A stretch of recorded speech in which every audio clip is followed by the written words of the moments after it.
What's up, guys? Quinn with 74 Weld here today to discuss some options for Bronco and Tacoma, and I guess some of this pertains to Jeep as well. But this is a discussion about tie rods, steering solutions, steering options, and whether you should be running a tie rod or a Heim joint style steering on your vehicle. Specifically, all the components we have here are designed for an independent front suspension. We'll talk about Jeep a little bit, but most of the display stuff is just going to pertain to Bronco. It would pertain to Tacoma as well, but there are not a lot of options. So we'll discuss a little bit about that. Before we dive into any of the stuff here, I think it's worth spending a few minutes and defining what's a tie rod, what's a ball joint, and what is a Heim joint, and then we can segue into why we recommend what we do. Yeah. So your tie rod is going to be your steering linkage in an A-arm suspension. It's going to go from your steering rack to the steering knuckle or upright. So it'll look like this. And essentially what it is it's a linkage with two spherical joints or two pivot points on it. So as the steering box pushes this way, it'll cycle with it, but it also needs to cycle with the suspension in this direction and that direction. So that's why you end up with a spherical joint there so that you can rotate, have your steering axis of rotation throughout travel, basically. Okay. And so these are all examples of a tie rod style setup. Right? Yes. Yeah. So that Eric has in his hands is a 14 millimeter. This is a Haas 2.0. It comes stock on all Broncos, with the exception of what? The Haas 3.0 setup. So which is Bronco Wildtrak. Raptor. Yeah, Wildtrak or Bronco Raptor. So that would be this guy. Kind of see the difference there. I'm taking this apart so that you can see what the intersection is that connects to the rack. Is again, it's a ball and socket. Yep. And it has limited, these are tight, which is a good thing. Yeah. It has limited mobility up and down. So you're limited on the amount of lift you could run on that, but essentially it's going to be a metal on metal joint with grease inside of it. Good for durability, longevity. We'll discuss some more detail on that stuff. We'll dive right into options for Bronco. So currently, this is commonly known as a terrible solution. These break all over the place. If you haven't seen a video of the Bronco tie rod snapping, you're not paying much attention. They typically break right at the threads. So a thread is always going to create a stress riser, and that is going to be the point of failure. So this is a 2.0. Here we've got a Haas 3.0. So this is a Ford Performance product. We went from 14 millimeters, and when I say 14 millimeter, I mean the physical diameter of this thread. So this is a 14 millimeter thread. The Haas 3.0, definitely a stronger all around. You can see physically it's a bigger bigger forging, and you've got a 16 millimeter thread here, which to our limited experience on all of this stuff, the Ford Performance ones seem pretty decent at 16 millimeter. Your other option currently on the market is from Icon. This is an 18 millimeter, better quality materials all around. I think this is a pretty good upgrade. Yeah. We push a lot of customers to this and recommend the Icon stuff. So, and then if you're not going this route, RPG makes this. We're not going to rate it as opposed, as 14, 16, 18 millimeter. This is going to pretty much be a bulletproof solution. Yeah. Meaning something else is going to give. It's not going to be the tie rod. This runs a clevis, so instead of a ball and socket that screws into your rack, they have a clevis. We'll talk a little bit about clevises and implications in bump steer in a few minutes, I guess. So first, I guess, let's dive into benefits of each. Yeah. So between, say, this style with a ball joint and that side with a Heim style spherical joint, you'll see the OE ones will go with just a regular ball joint. So it's typically going to be a sealed ball joint. You have your spherical joint here with a socket and a cup coming down into a stud. So that's all one part right there. Those are greased. Yeah, and they're sealed. They're greased and sealed, and it's usually something like a hard plastic, a bearing plastic liner between the ball and the socket. And that could be anywhere from 30 thousandths to 60 thousandths to 90 thousandths thick. Tends to be a thicker plastic liner in the OE style joints. Okay. Versus a Heim here, which again, same function, a spherical joint, but it has a very thin PTFE liner in here. PTFE is Teflon. Teflon, it's the DuPont name. Yep. So these guys, this is nice for off-road because you don't have to get a whole stud forged with the ball on it. You can actually make misalignments to go in here. So from a manufacturing standpoint, if you want to bang out a new design, this is a very easy way to go. Yep. And they're very strong and they're serviceable because now you can just switch this joint instead of having to switch the whole end. Which is a positive and negative, Yeah. right? And we'll go into a little bit more on that. So, Yeah. okay, so benefits to this, you're gonna get more life Yes. out of a ball joint, and let me be clear as to why you get more life out of it. You get more life out of it because this is already sealed and it's easily sealed. Sealing a Heim joint like this out at the wheel, I have yet to see a good sealing solution. And so these have a reputation, this Heim will have a reputation of wearing out quickly. It's not a function of a poor quality product or anything like that. It's when you get dirt and road grime into this, as it rotates, it'll pull some of that dirt in and it'll physically eat away at that liner. Once that liner goes away, you'll start to feel play in your steering system.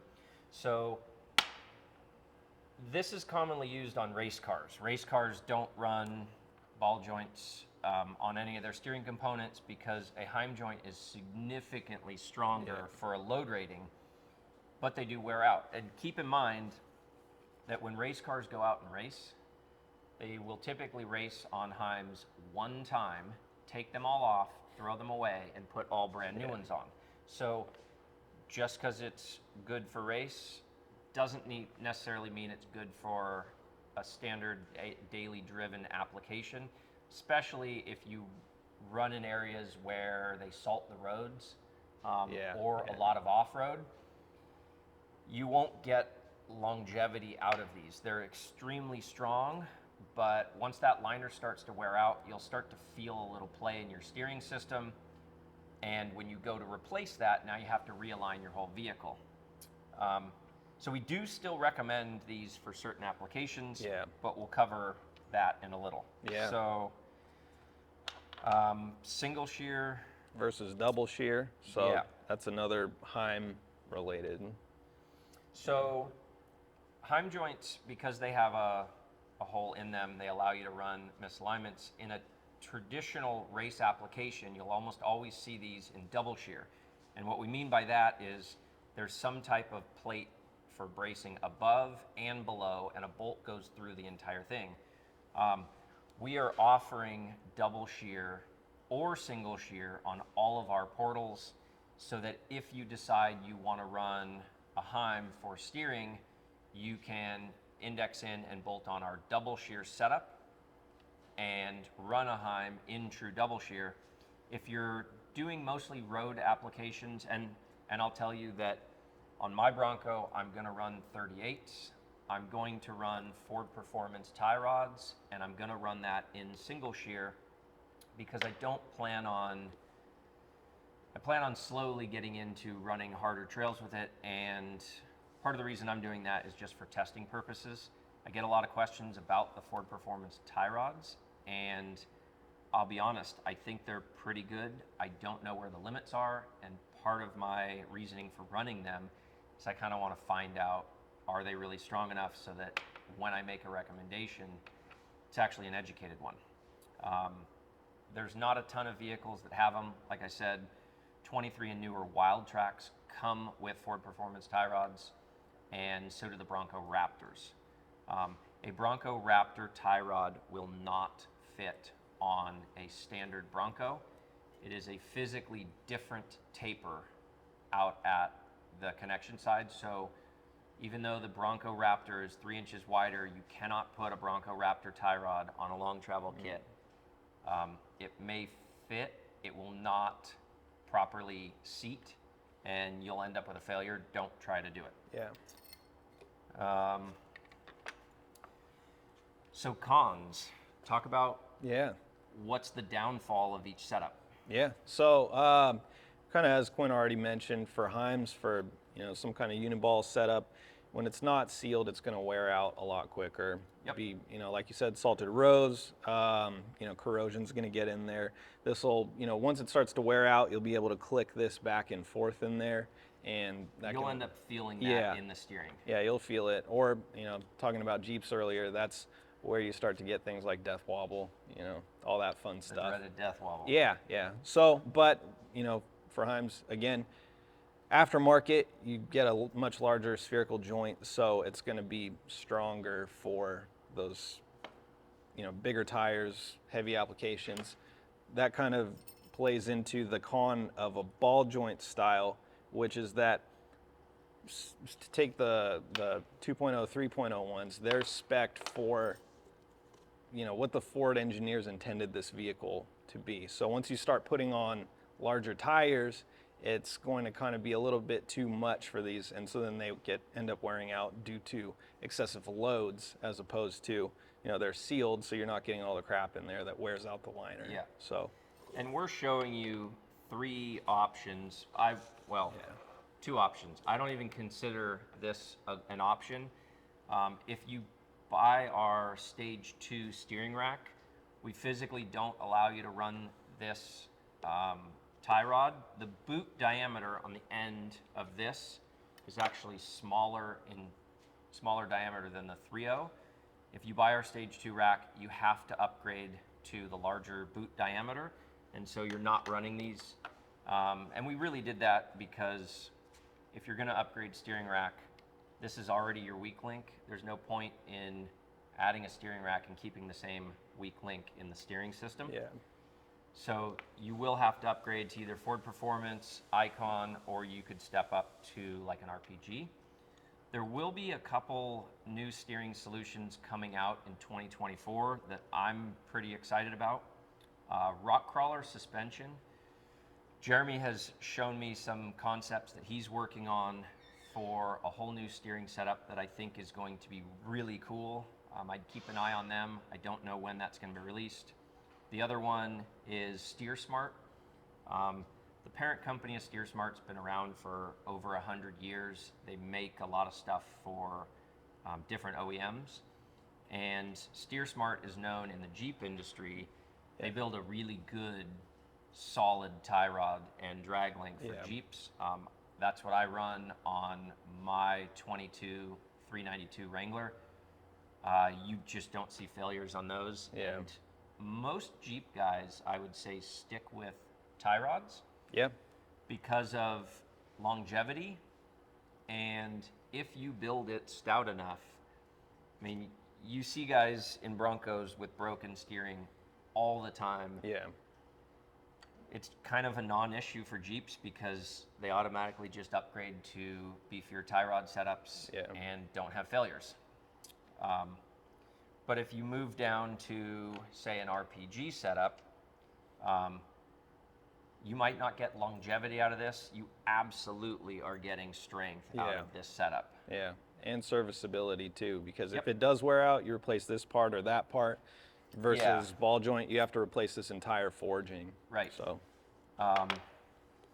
So we'll talk a little bit about, okay, if this is the strongest setup, one other con to this setup, I guess, is if you hold this up, so you have a virtual pivot point that the OE designed in, which I guess, well, should have done on the original one, is essentially the center of rotation of this ball. And if you see how close that is to the spot that it bottoms out on the steering rack, if you look at the RPG, that pivot point has been moved out slightly. yeah. So the implication of this is it's going to induce a bit of toe at full bump and at full droop. The vehicle is going to toe in slightly because this link, in a virtual sense, is going to be shorter. Yeah. And so this induces a little bit of bump steer in the system. The Ford Broncos already have bump steer from the factory. Do I think it's a deal breaker? No, but it's something to be at least conscious of, is that this is going to put a little bit of extra bump steer in the system. And some people, well, nobody actually likes bump steer. Yeah. But Some people tolerate it better than others. some people tolerate it better than others. It's a good way of putting it. It's never a good thing. Yeah. What is that YouTube channel, Engineering Explained? Oh, yeah.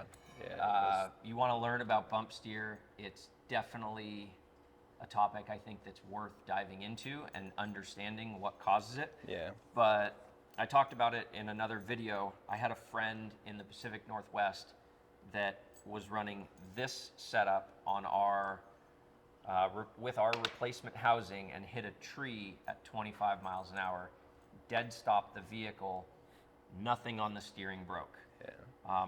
I can't necessarily speculate. I bet he would have broken the Ford Performance one. This is not going to fail on you. Our rack housing is not going to fail on you. Something else is probably going to give. If you want the ultimate strength, RPG is definitely a solution for that. Yeah. For a daily driver, if you don't do a ton of off-road, I'd probably push you to stick with something that has a longer service life. Yeah. Especially if road conditions where you live, if they salt the roads, tie rod might be a better solution. What else are we going to cover? Yeah. We were going to talk about on the Rubicon trail. Oh, so I mentioned we had a steering failure on the Rubicon this summer. I was with a big crew with Fox. We were running Rubicon during a storm. Not that I guess that didn't really matter. But we had essentially a Heim joint style setup on a rig that Von Gittin Jr. was driving. And because you have to run misalignments on this, we had to neck it.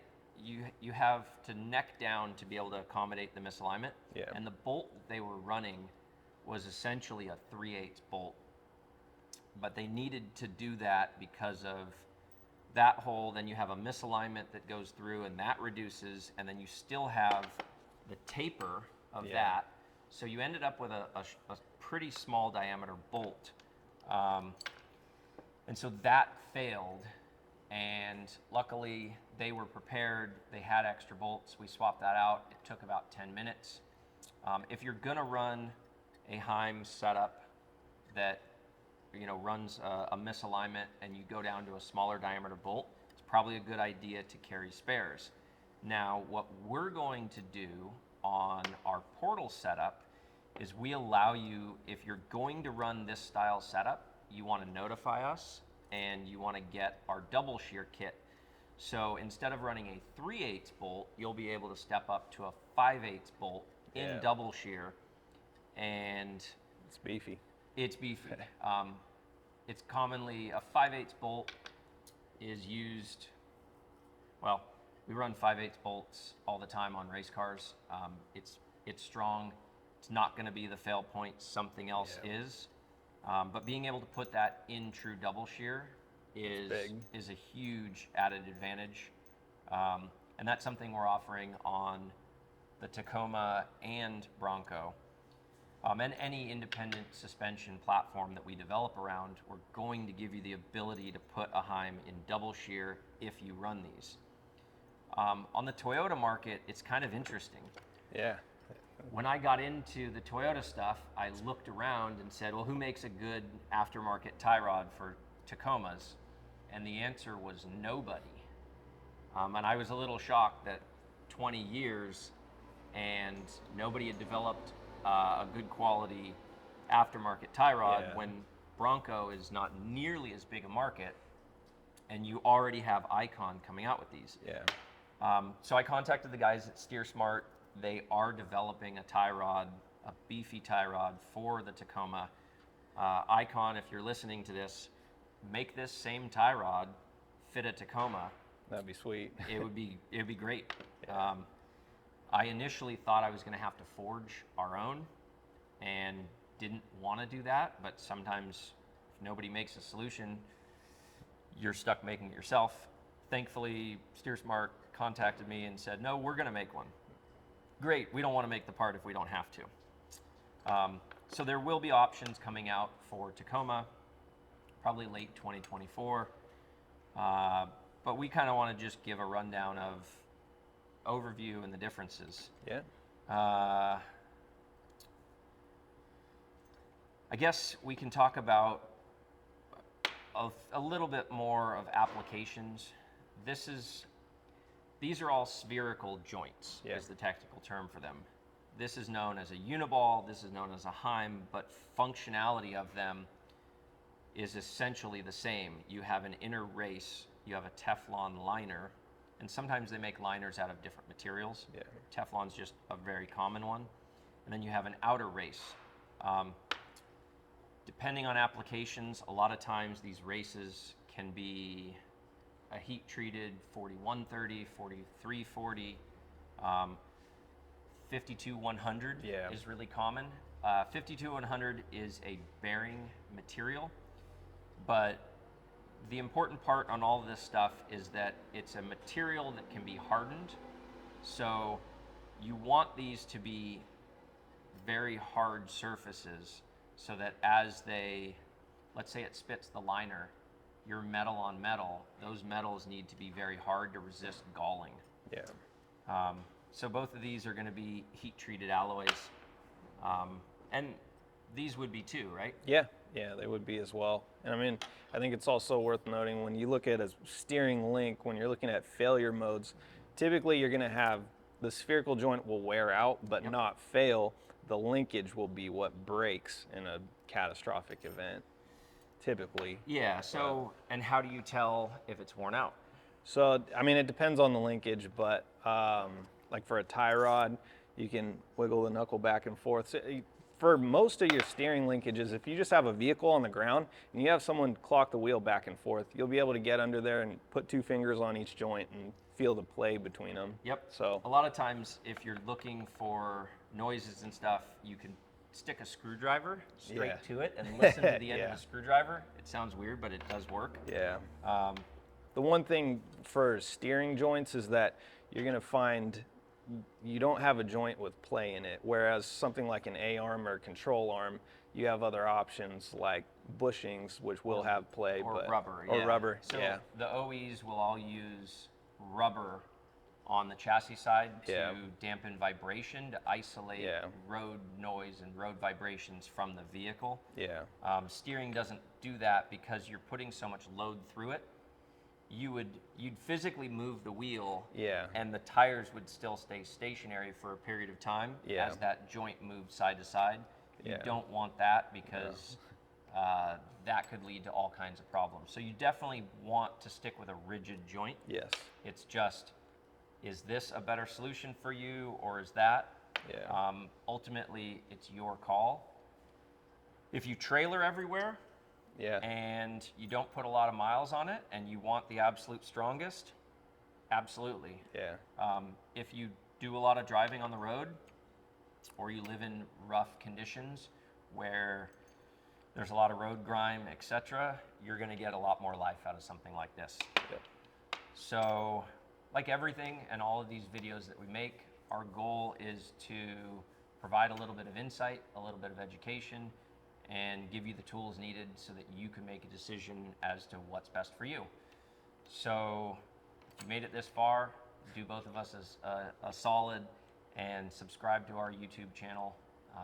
Turn on notifications, and we'll be back shooting more of these and posting them on YouTube very shortly. Thanks for the time, and we'll see you on the next one.